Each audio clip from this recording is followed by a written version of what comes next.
शिक्षाविद फिर हमारे साथ है, सीधी उनसे बात करना चाहेंगे। सर, सबसे पहले तो अपना परिचय दें। सर, मेरा नाम रमेश यादव है और मैं निजी संस्था में अध्ययन का कार्य करता हूँ।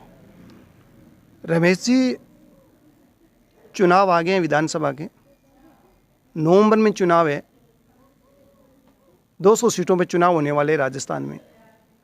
तो क्या लगता है आपको इस बार? माहौल तो सर अभी लगभग बराबर से ही चल रहा है और जिस हिसाब से ये ऊंट किस करवट बैठने वाला है इस बार? ऊंट तो अभी तो राजस्थान का जो इतिहास है कि सरकारें रिपीट होती है, तो जो दौर चल रहा है वो चलेगा। इतिहास फिर से दोहराएगा वही कि सरकार तो चेंज होनी है और कुछ सरकार ने ऐसा काम किया भी नहीं कि रिपीट हो जाए जी। तो मेरा तो यही कहना है कि और वैसे होना भी चाहिए सर कि जैसे जैसे सरकारें चेंज होती है ना, तब वो कुछ नया लेके आती है और नया लेके आएगी तो यहाँ प्रदेश की जनता को उसका फ़ायदा होगा। तो मेरी निजी राय यही है कि चाहे सेंटर हो चाहे स्टेट हो, अगर कोई अच्छा काम नहीं कर पा रहा है तो वहाँ सरकारें चेंज होनी चाहिए। रमेश जी, आप ये चीज़ बताइए कि जनता जब वोट देती है तो सीएम के चेहरे को देख के वोट देती है या लोकल वहाँ का जो प्रत्याशी है, जो विधायक बनने जा रहा है, उसको देख के वोट देती है? देखो सर, पहले का जो दौर था उसमें तो लगभग लोकल जो चेहरा था उसको देखकर जाति समीकरण भी होता था, है ना, क्षेत्रवाद भी होता था, उस हिसाब से वोटिंग होती है। लेकिन अब जो 21वीं सदी चल रही है तो यहाँ की जनता तो मेरे हिसाब से शिक्षित है और ऐसा कुछ ही नहीं होना चाहिए। वो केवल व्यक्ति को या उसके कार्यों को देखकर ही वोट देते हैं, ना कि वो अपने जाति के हिसाब से। होता है 20% 30% अभी भी जातिवाद क्षेत्रीयतावाद चल रहा है, लेकिन उसका उतना ज़्यादा असर नहीं पड़ता। देखने को ये मिलता है कि कई बार कह रहे हैं कि चुनाव होने से पहले सीएम का फेस क्लियर हो जाना चाहिए कि आगे यदि इस पार्टी की सरकार आएगी तो सीएम कौन बनेगा, इस पार्टी की सरकार आएगी तो सीएम कौन बनेगा। तो क्या इसको आप सही मानते हो? क्या सही तो ऐसा कुछ नहीं है कि सीएम के चेहरा होना ही चाहिए। मेरे हिसाब से एक पार्टी का सिंबल होना चाहिए और वो पार्टी अगर सत्ता के अंदर अच्छा कार्य कर रही है ना, तो सीएम का चेहरा आप कोई सा भी सामने रखो, जीत उसकी लगभग होगी। बहुत से राजनेता केवल पार्टी के हिसाब से ही जीत कर सामने आते हैं और जो फेमस चेहरे होते हैं वो पीछे रह जाते हैं, पिछड़ जाते हैं। ऐसा कई बार राजनीति इतिहास में देखा गया है। नहीं, अपने राजनीति इतिहास की बात करें, 2018 में राजस्थान में विधानसभा के चुनाव हुए थे, उसमें कांग्रेस से सीएम का चेहरा कुछ और था। हाँ बिल्कुल। और सीएम कोई और ही बन गया। क्या ये सही नहीं है? क्या ये देखो, ये जनता के लिए तो एक प्रकार से गलत मैसेज जाता है।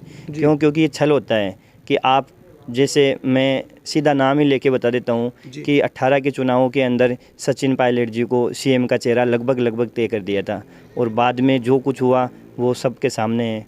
और इसी का दुष्परिणाम हुआ कि राजस्थान की जो जनता है वो 5 सालों के अंदर सिवाय कष्ट के और कुछ नहीं सही। क्योंकि जो सरकार है वो केवल अपनी कुर्सी बचाने के लिए इन 5 सालों को गुजार दी। और ये जो लास्ट के दिन चल रहे हैं ना, और ये जो फ्री रेवड़ियाँ बांट रहे हैं, ये करके तो वो अपने लिए ही खड्डा खोद रहे हैं। क्योंकि जनता बहुत समझदार है और उनको पता है कि अब दोबारा से हम छले नहीं जाएंगे। राजस्थान के इतिहास में इस बार पहली बार हुआ है कि गहलोत जी ने जिलों के मामले में अर्धशतक लगा दिया। इस पर क्या कहना चाहोगे आप? हाँ, वो ऐसा है कि ये हो जाना चाहिए। बहुत से राज्य ऐसे हैं उनमें जिलों की संख्या काफ़ी ज़्यादा है, लेकिन जो अभी चुनावी समय में ये इन्होंने किया है ना, तो वो उनको थोड़ा सा पहले करना चाहिए था।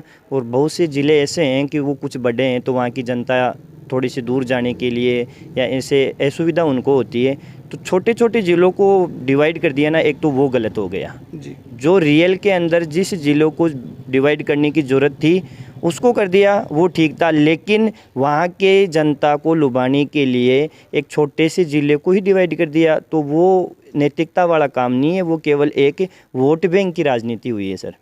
जो यहाँ के लोकल विधायक है, जो राजस्थान सरकार में मंत्री भी है, तो उनके 5 साल के कार्यकाल के बारे में अपने मंथन करें तो आप उनको कितना अंक देना चाहोगे? सर, मैं तो उनको कुछ भी श्रेय नहीं देना चाहता हूँ। 10 में से आप कितने अंक दोगे? 10 में से मैं उनको 0 अंक देना चाहता हूँ। राजनेता, सांसद या विधायक कोई भी हो ना, तो वो आम जनता से जुड़ा होना चाहिए। चुनावों के समय ही वो जनता के सामने नहीं आनी चाहिए। और दूसरी चीज़, उनके कार्य भी देखे जाने चाहिए।